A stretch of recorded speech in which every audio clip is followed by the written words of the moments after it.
বই অনেক জরুরি, কিন্তু বই অনেক জরুরি এই কথাটা কতটুকু মানুষ বাস্তবায়ন করতে পারছে? এই বাস্তবায়ন করার লক্ষ্যে আমরা অতি শীঘ্রই খুলতে চাচ্ছি জনস্রোত অনলাইন বুক ক্লাব, যেটাতে সাধারণত তোমার আমার মতো ছোট মানুষেরা, আসলে ছোট মানুষরা, হ্যাঁ, তারা বই পড়তে পারে, তাদের উপযোগী বই আমরা পিডিএফ করব। বিনামূল্যে বই পড়া অনেক আগে থেকে প্রচলন এসেছে। অনেকে আছে যে অনেক কিছু কিনে দেয়, বাবা মারা অনেক কিছু কিনে দেয়, কিন্তু বই কিনে দেয় না।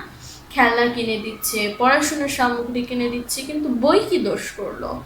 আসলে অভিভাবকদের জানা উচিত বই কতটা গুরুত্বপূর্ণ। বই, এপিজে আবুল কালাম বলেছেন, 10টা ভালো বন্ধুর সমান একটা লাইব্রেরি। হ্যাঁ, একটা লাইব্রেরি পূর্ণ যদি বই থাকে, তোমার পাঠ্য বই পড়া লাগবে না, এমনকি তোমার মানুষের সাথে মিশে অভিজ্ঞতাও তৈরি করতে হবে না। কারণ বইয়ের মধ্যে যারা লেখক, যারা লিখেন, তারা এক একটা অভিজ্ঞতার ঝুড়ি নিয়ে বসেন এবং সেই অভিজ্ঞতার ঝুড়ি থেকে তোমাদের কাছে শিশু শেয়ার করেন।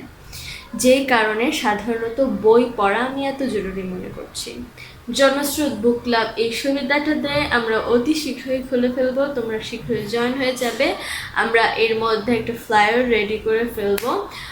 আর বুক ক্লাব, ওখানে মাসিক সভার আয়োজন করা হবে অনলাইনে, যে আমাদের যে প্ল্যাটফর্মটা আছে বুক ক্লাবের যত সদস্য, তারাও নিজস্ব নিজস্ব কথাগুলো বলতে পারে, তারা কোন বই পড়েছে সেই সম্পর্কে আমরা আরও ডিটেল জানতে পারি। এতে তোমার প্রেজেন্টেশন স্কিলস যেমন বাড়লো, তোমার বই পড়ার দক্ষতাও তেমন বাড়লো।